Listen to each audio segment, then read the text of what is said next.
Good morning, ladies and gentlemen. Welcome to the Orbite Aluminae Fiscal 2014 First Quarter Results Conference Call. Considering most of the company's shareholders are English-speaking, the management presentation will be held in English only. Questions will be answered in a language of question. A transcript of this call will be available in English and French on Orbite's website, and a recording of the webcast will also be made available on the site. Considérant que la plupart des actionnaires de la compagnie sont de langue anglaise, la présentation de la direction sera tenue en anglais, tandis que les questions seront répondues dans la langue de la question. La retranscription écrite de l'appel sera disponible sur le site d'Orbite en français et en anglais, tandis que l'enregistrement de l'appel sera aussi disponible sur le site plus tard aujourd'hui. S'il vous plaît, notez que la discussion de ce matin peut inclure de l'information prospective. Les énoncés prospectifs ne sauraient être interprétés comme une garantie de rendement ou de résultats futurs et sont assujettis à des risques connus ou inconnus, à des incertitudes, à des hypothèses et à d'autres facteurs imprévisibles, indépendants de la volonté de la société. Orbite n'a pas l'intention de mettre à jour l'information et les énoncés prospectifs et sur lesquels nous vous suggérons de ne pas porter une confiance excessive. Before we begin, I would like to remind everyone that certain matters discussed in today's conference call or answers that may be given to questions asked could constitute forward-looking statements that are subject to risks and uncertainties relating to Orbite's future operational results or business performance. Actual results could differ materially from those anticipated in these forward-looking statements. The risk factors that could affect results are detailed in Orbite's periodic results and public filings, which you can access in SEDAR's database found at www.sedar.com. Please note that Orbite disclaims any obligation to update any forward-looking statements discussed today, and investors are cautioned not to place undue reliance on these statements. At this time, all participants are in a listen-only mode. Following the presentation, we will conduct a question-and-answer session.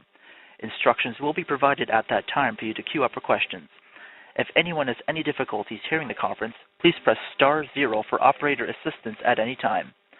I would like to remind everyone that this conference call is being recorded on Tuesday, May 13th, 2014 at 10 a.m. Eastern Time. I would now like to turn the meeting over to Mr. Glenn Kelly, President and Chief Executive Officer. Please go ahead, Mr. Kelly. Thank you. Good morning, everyone, and thank you for being with us on the call. I'm joined today by Jacques Bédard, our Chief Financial Officer. Today's call is divided into 3 parts. I will start with an operational review of the quarter and an update on our HPA project, following which Jacques will discuss the financials. I will then return with some follow-up comments prior to opening the floor for questions. Following a challenging 2013, we are now able to focus fully on delivering our commercialization strategy. During the quarter, we worked diligently towards a 12-month timeline to complete the 3-ton-per-day HPA production plant at Capshaw. As we have indicated previously, this timeline will see us carry out commissioning of the plant through November and December, with the start of commercial production in January of 2015 and ramp up to 3 tons per day expected in the first quarter of 2015. In order to get to this point, a number of important milestones have to be met, and I am pleased with our progress and timely execution so far. One of the key items for the construction of the HPA facility is the new calcinator. Since we concluded our private placement in December of last year, we have gone into overdrive on this and conducted a very thorough review of the various suppliers that would be able to meet our requirements. In the end, we shortlisted 2 companies with whom we conducted extensive pilot testing to ensure their equipment would deliver the required results and solving the issues we had with the old calcinator. Following testing at our Technology Development Center of the materials produced during the pilot program, as well as a thorough economic review, we selected Outotec, the world leader in this field.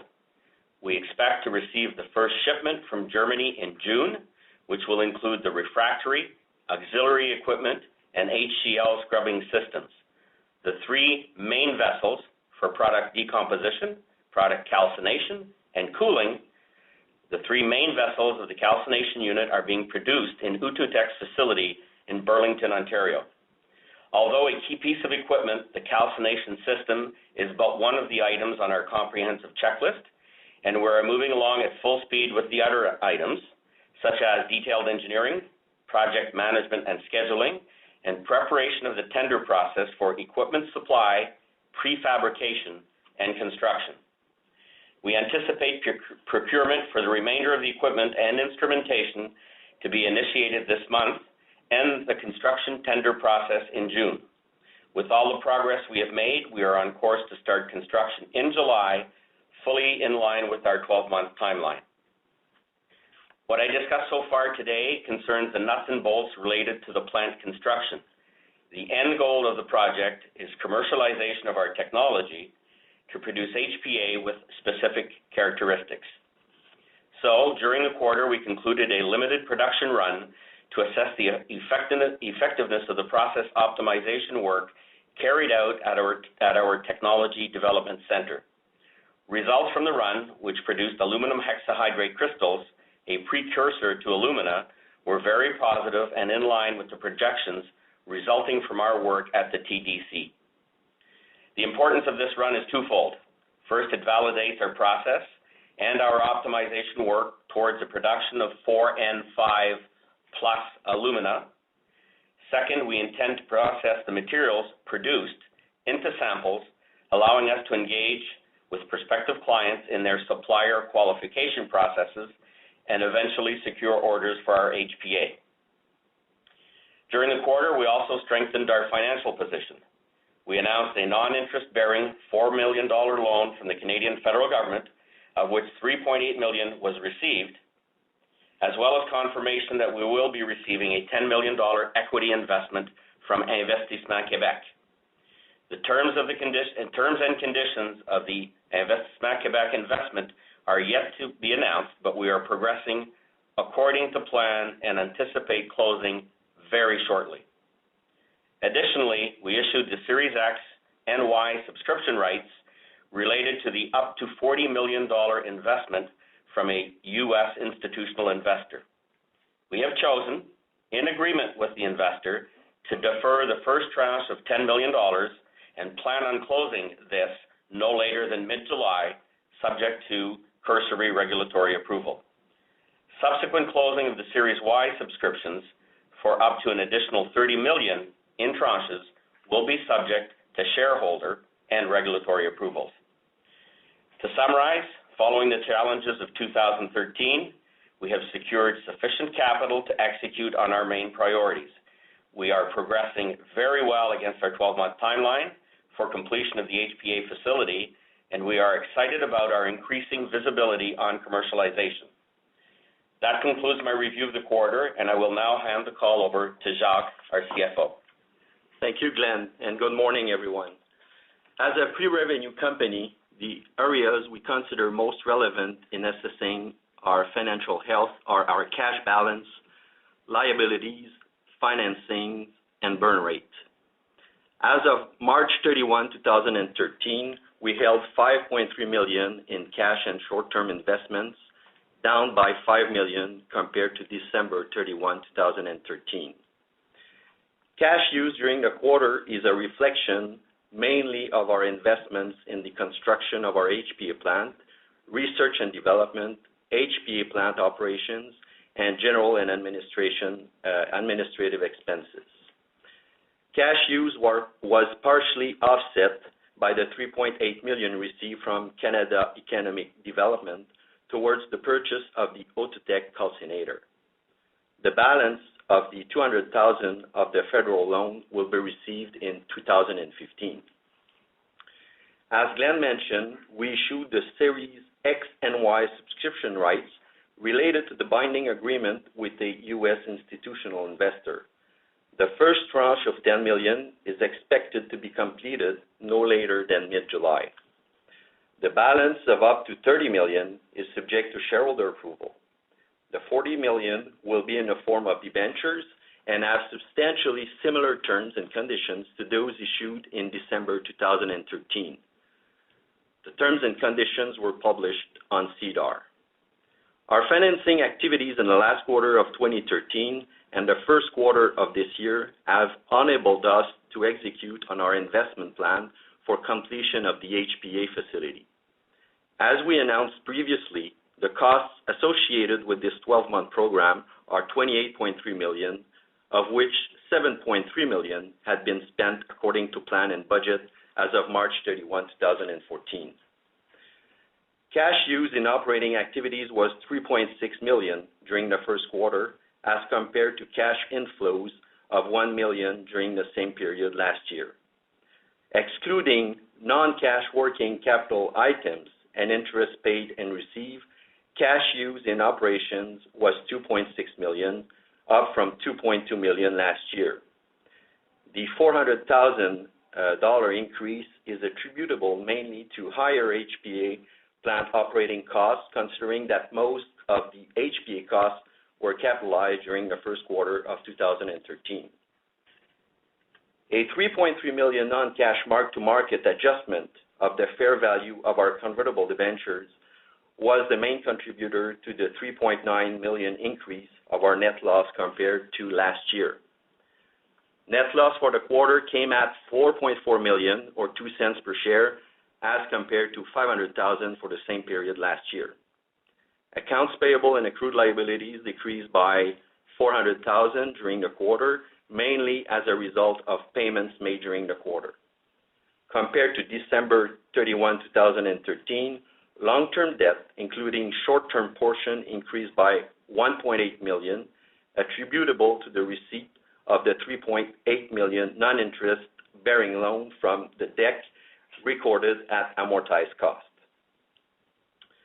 Debentures decreased by $9.5 million due to the exercise of the debenture conversion option by some of the 2013 debenture holders, which in turn was the main contributor to the increase in share capital and warrants by $10.4 million.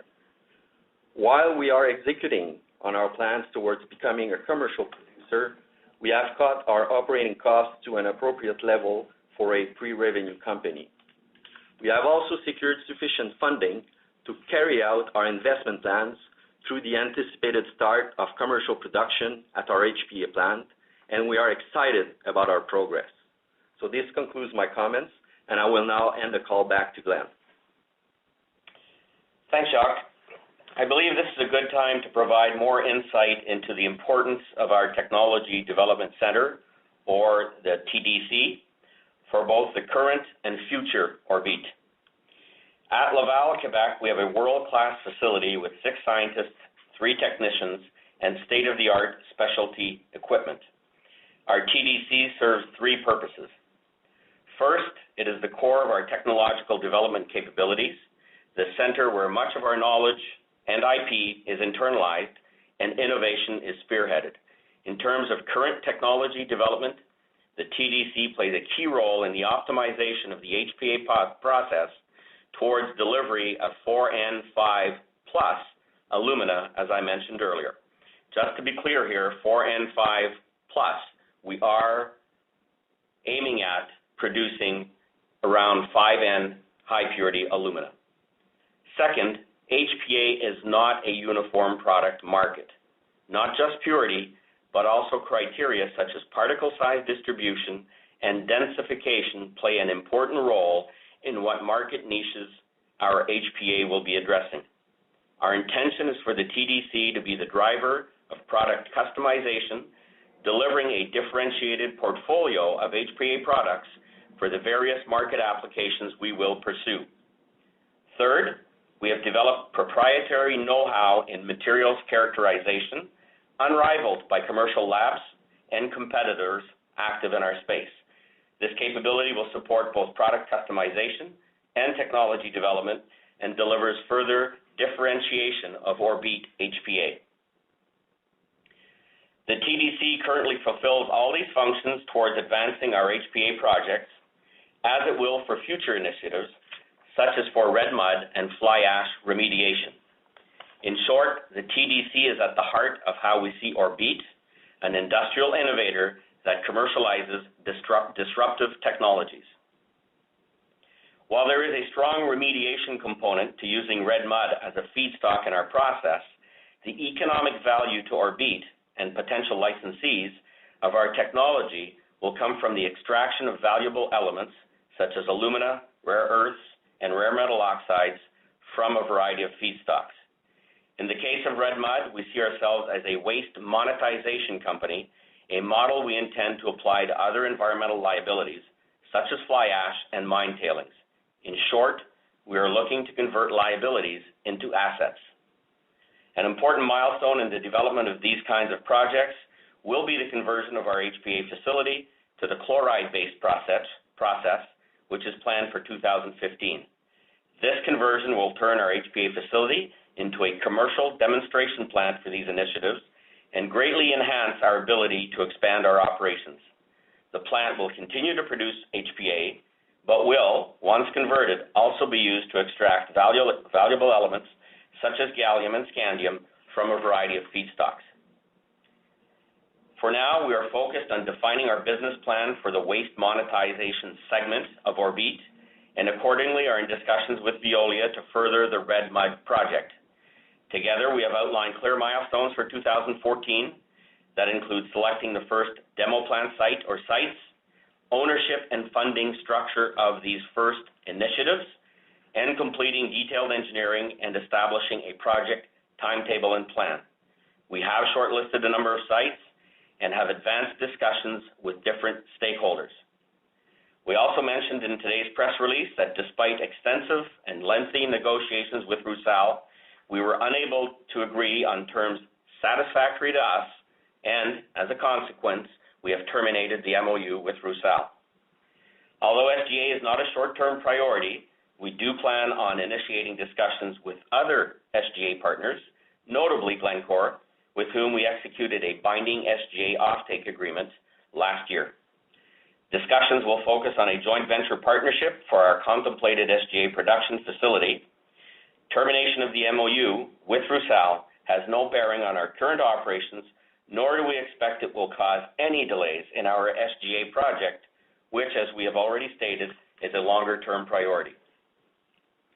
We believe we have a unique technology that allows for the creation of significant value from feedstocks that currently are either underutilized or that are liabilities, both for communities and companies. We are approached frequently by parties who are interested in using our technology, and we see many opportunities we can pursue in time. First things first, though, which is to remain focused on execution of our clearly defined objectives, the first of which is the completion of our HPA facility, the second of which is our waste monetization business, which includes red mud and fly ash, and the third being smelter-grade alumina. In summary, I can state that we are pleased with our progress, that we are executing well against our 12-month timeline to commercialization, and that we are well positioned to pursue the many opportunities we see to generate greater shareholder value. We have a state-of-the-art technology development center with a great and dedicated team of very clever people who are playing a key role in the development of our disruptive technologies. Finally, we are sufficiently capitalized to see us through to the production of high-purity alumina and have growing visibility on revenues. We are excited about how we are progressing, and we are excited about the future. That concludes our prepared remarks. One of the reasons we have initiated conference calls is to make ourselves available to our shareholders for any questions you may have. I will therefore turn the call over to the operator, who will poll participants for questions. Thank you very much. Ladies and gentlemen, at this time, if you'd like to ask a question, please press star, then the number 1 on your telephone keypad. We'll pause for a moment to compile the Q&A roster. Again, if you'd like to ask a question, that's star, then the number 1 on your telephone keypad.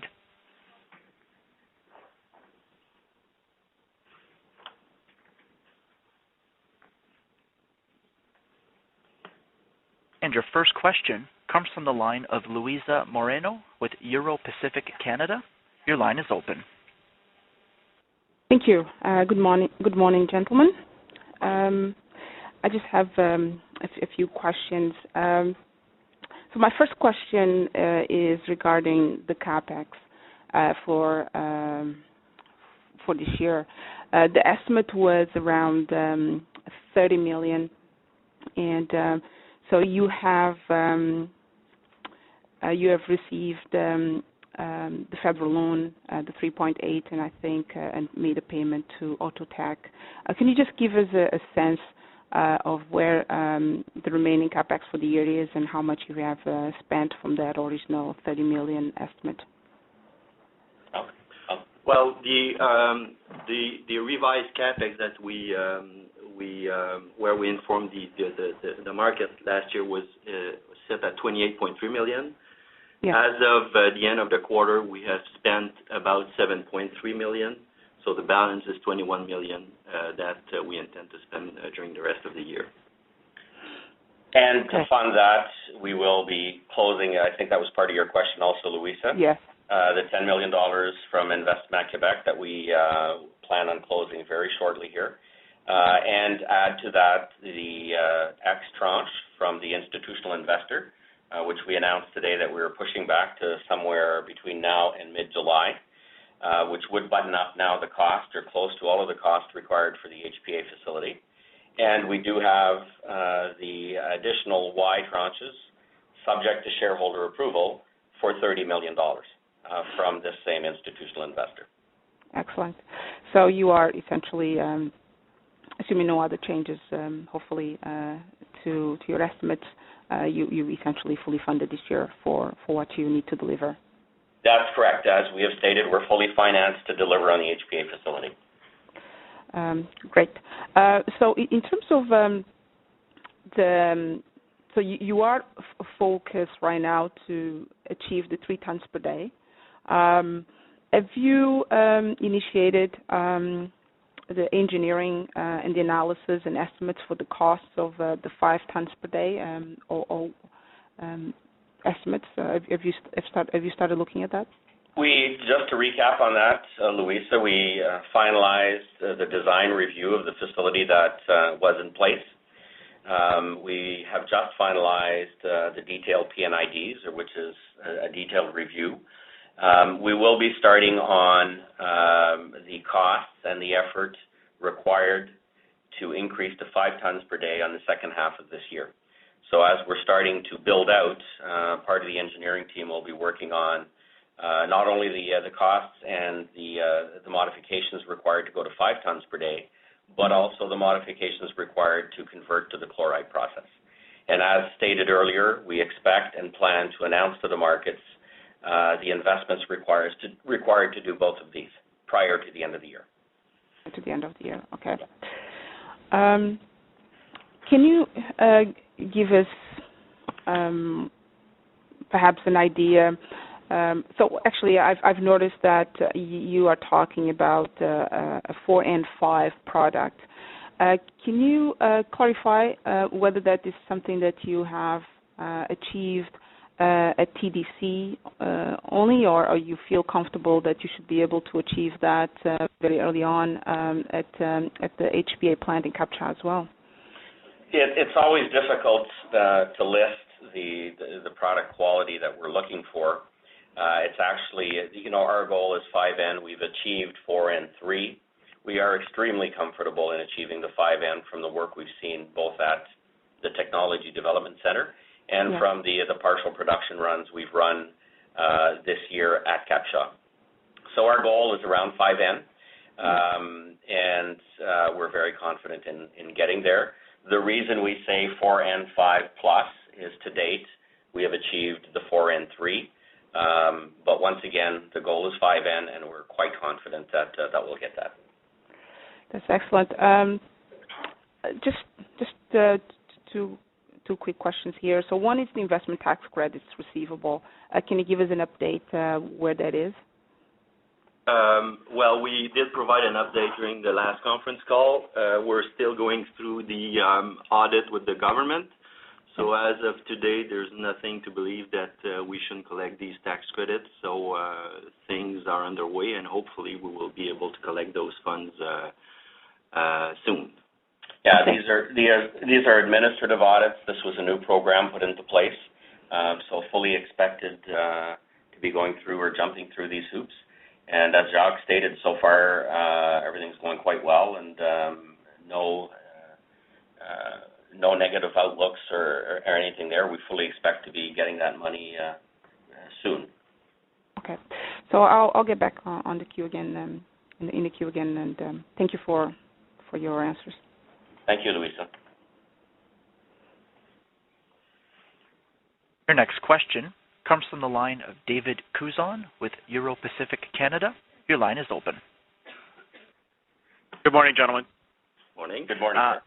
Actually, Louisa addressed my question. I was going to ask you to update on the status of those tax credits for the benefit of the 2012 secured debenture holders. So my question's been addressed. Thank you. Thank you very much.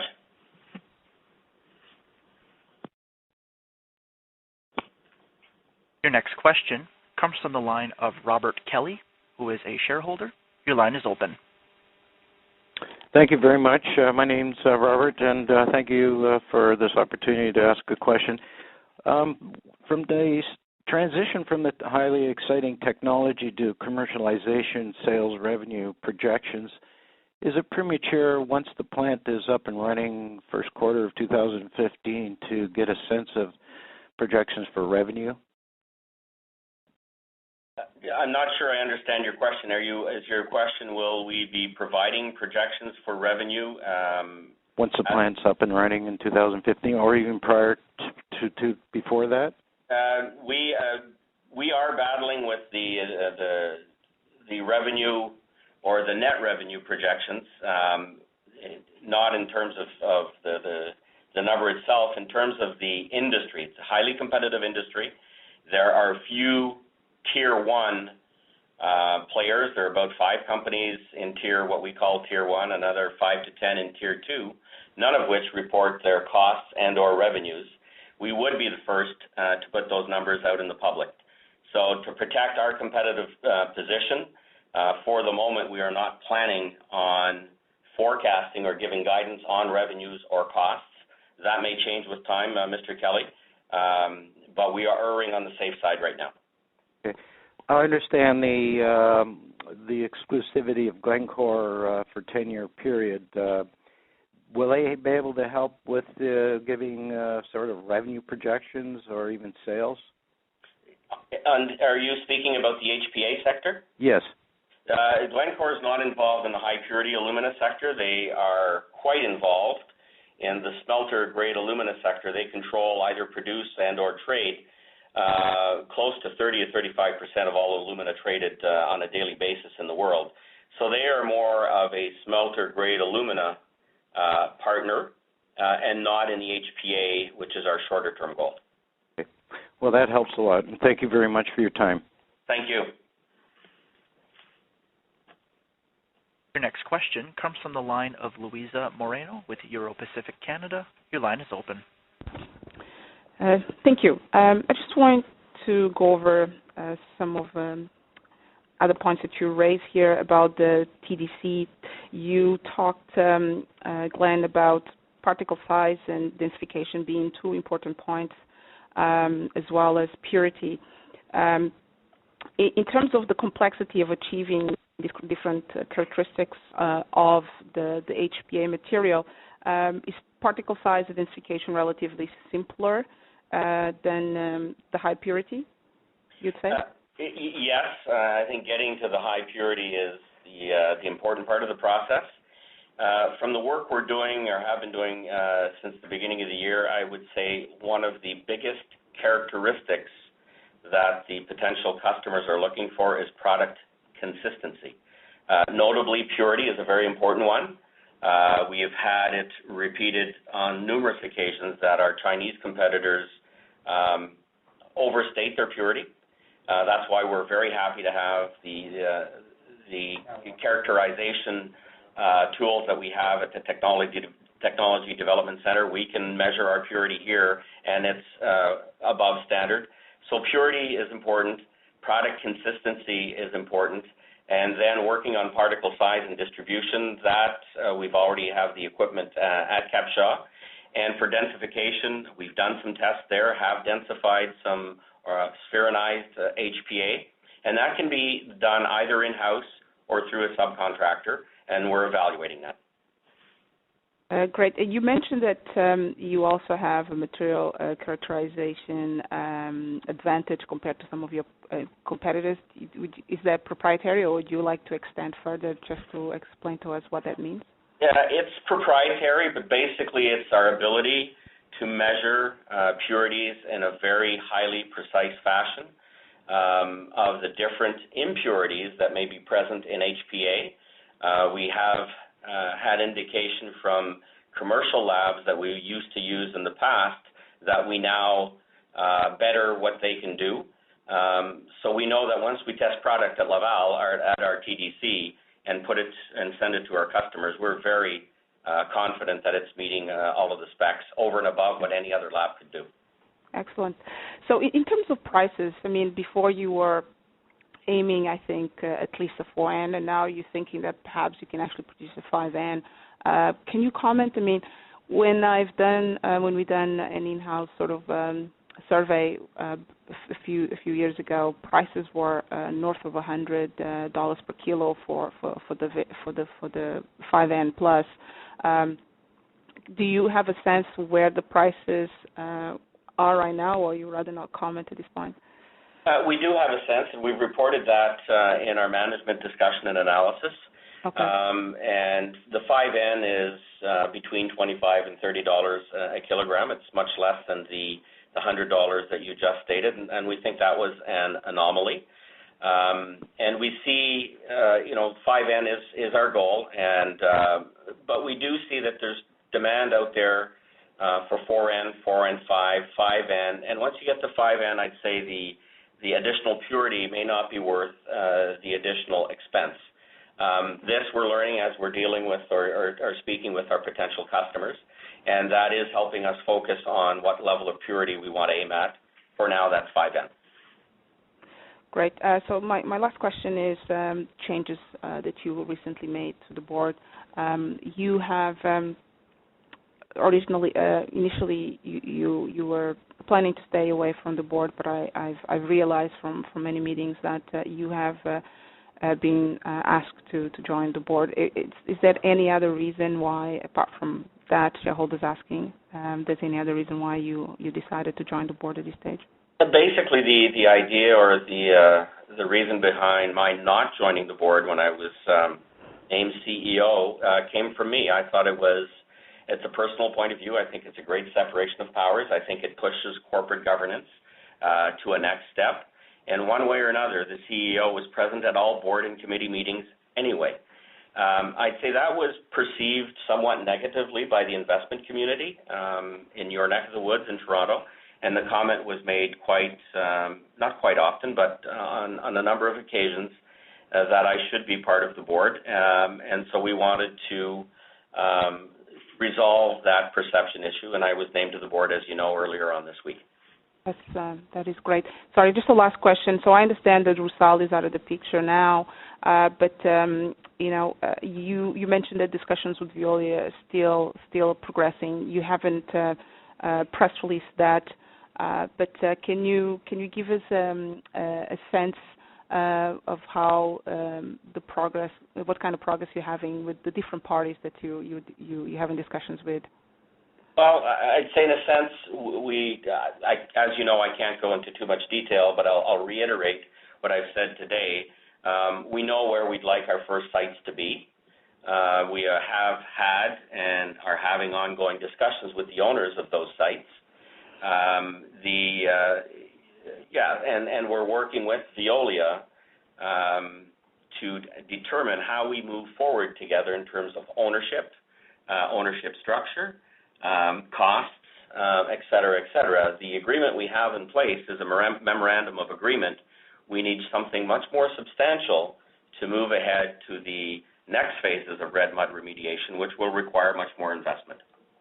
Okay. Thank you very much for taking my questions. Thank you, Louisa. Ladies and gentlemen, again, if you would like to ask a question, please press star, then the number 1 on your telephone keypad. Your next question comes from the line of Steve Valianis with Bank of Montreal. Your line is open. Good morning, gentlemen. Just got a couple of questions about the old calcinator.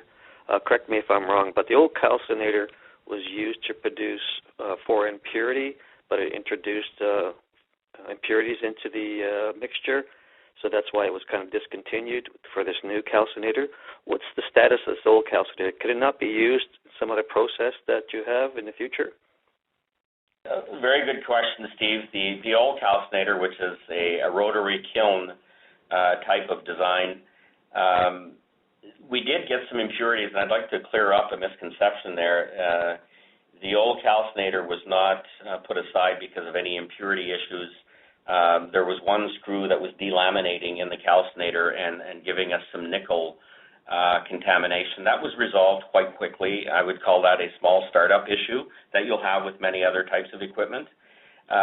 We had issues with the other calcinator in its ability to function on a continuous basis and to give us consistent product as it should. That being said, two things here. We are in a legal, I wouldn't say battle, that's too big of a word, but instances with the supplier on one side. We're also working with the supplier to see if we can bring the calcinator back to the specs that we ordered.